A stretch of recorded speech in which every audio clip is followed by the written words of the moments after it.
have you heard the latest on this? Sunday, November 26, 2023. A new legal battle is brewing over the landmark 1965 Voting Rights Act. Last week, a panel of judges on the 8th Circuit Court of Appeals ruled that only the federal government, not private citizens, not civil rights groups, can sue under a key part of the Voting Rights Act in a 2-1 decision that effectively guts the legislation in 7 states. The decision is expected to be appealed and will likely end up before the United States Supreme Court. Joining me now, former Senator Doug Jones, former U.S. Attorney for Alabama and distinguished senior fellow Center for American Progress, and Melanie Campbell, president of the Black Women's Roundtable.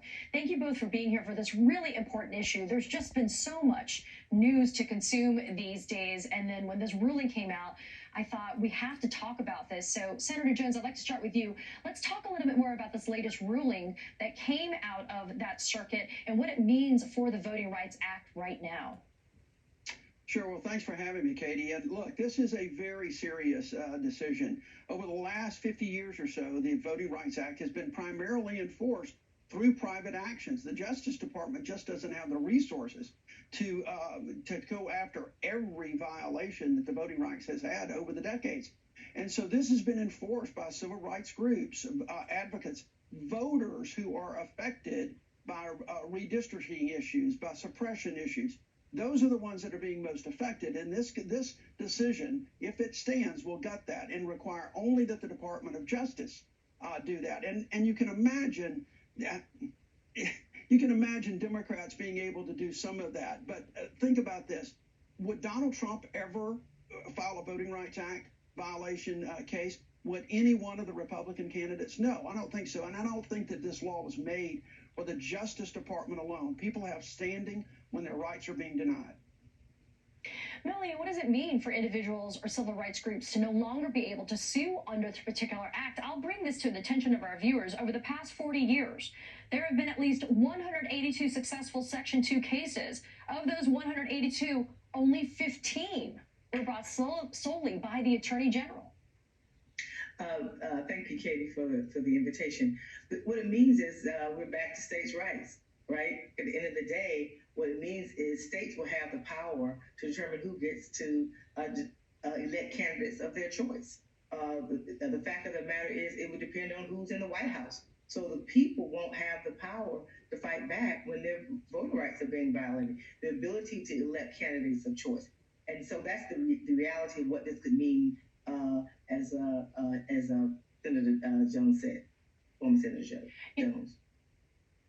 Doug, you know this case is going to go to the Supreme Court, right? Because you've got conflicting decisions and opinions from other federal circuit court of appeals, but you also have a decision that came out of the Supreme Court just this past year that allowed for private plaintiffs to sue under the Voting Rights Act to be able to seek relief, and the Supreme Court said, yeah, that's totally fine. Well, I don't think that was specifically addressed like this Arkansas case. We've had, again, decades where this has not been specifically really addressed. Everyone just has operated under the fact that of simple standing rules in the courts. And that is, if you are affected by the legislation, if you have a personal stake at this, as all of these groups have plaintiffs who are affected by these decisions that state and local governments are making, then you have standing to bring some kind of lawsuit to redress those grievances. And so this has been decades and decades of precedent that now one court has decided that they want to overturn. And it's frightening because we've seen a chipping away and a chipping away and a chipping away of the Voting Rights Act. And I hope folks, I know Melody's group is going to mobilize. We've got to have folks all around the country, particularly in the South, mobilizing to get voters to get to the polls and to put people into office who's not going to let this happen.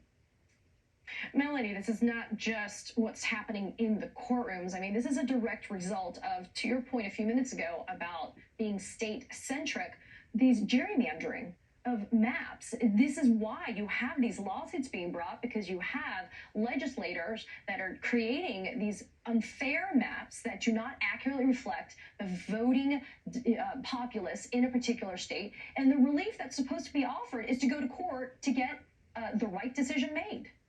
Right. And for African Americans, that has been our way. It has been federal intervention. through the courts. And what this is doing is saying, I'm a native of Florida, Southerner, so understand what the power of having relief through the Voting Rights Act has meant for us to be able to have an opportunity to not just vote for people, but actually to run and have an opportunity to represent and to have Black elected officials in the South, especially. And so this, again, is elections do matter, and this is showing why it's important that the elections and who sits on these on the bench matters. Because when you look at who made these decisions, one was a Trump appointee, one of them was a Bush appointee, and one Bush appointee dissented in this case because he understands the precedent that has been mentioned here today. So election voting rights is on the ballot in 2024 because if this stood and went to the Supreme Court, it would matter who's a U.S. Attorney General, but it should not be that case. It should be the historic opportunity for people to be able to influence, for private groups like the NAACP, Legal Defense Fund, Lawyers Committee, ACLU, and others who stepped in where, like you said, the government does not have enough resources. So that means those cases would just sit or we'd lose even more ground. Doug, I got less than a minute, but to Melanie's point, of course, the vote is what matters here. Not only is it the people that are on the judiciary here, but think about the fact that if the result of this ruling, if it were to become wholesale, right, applicable across the United States, if you had an attorney general like Bill Barr, he's not going to bring these actions. These are never going to see the light of day in a courtroom if you have to rely upon a DOJ to be able to bring these types of cases.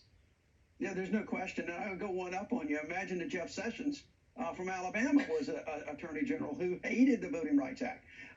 Look, you will see no Republican administration enforce a Voting Rights Act case. That's just the way it is. That has not always been the way it has always been, though, Katie. I mean, you go way back, and some of them tried to do that. But as you said, only 15 out of 180. There's a question of resources, even in a Democratic administration, to try to handle all of the issues that we're seeing across the country with voter suppression laws, gerrymandering issues going on. It's not to a Republican president's advantage to try to create a second Democratic district in Alabama.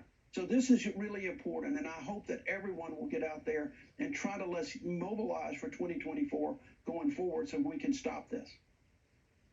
So grateful to you, Melanie Campbell, and you, former Senator Doug Jones, for taking the time to have this important conversation. Thank you so much for being here. Thank you. Thank you.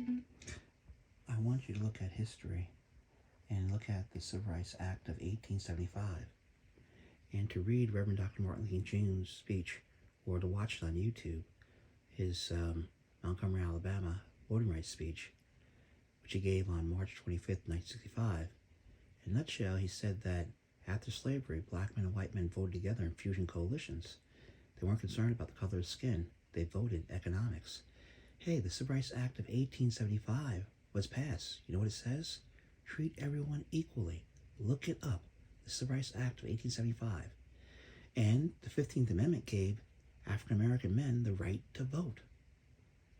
And then it was all taken away, and they brought in Southern strategy. So what's happening now has happened in history before.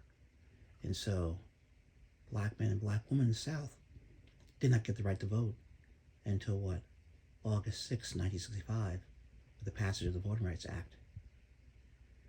And there's a lot of sacrifice that went into having that passed. Don't forget that. So spread the word, share the word, speak the word. Everyone has a right to life, liberty, food, happiness. Everyone who's American citizen has a right to vote.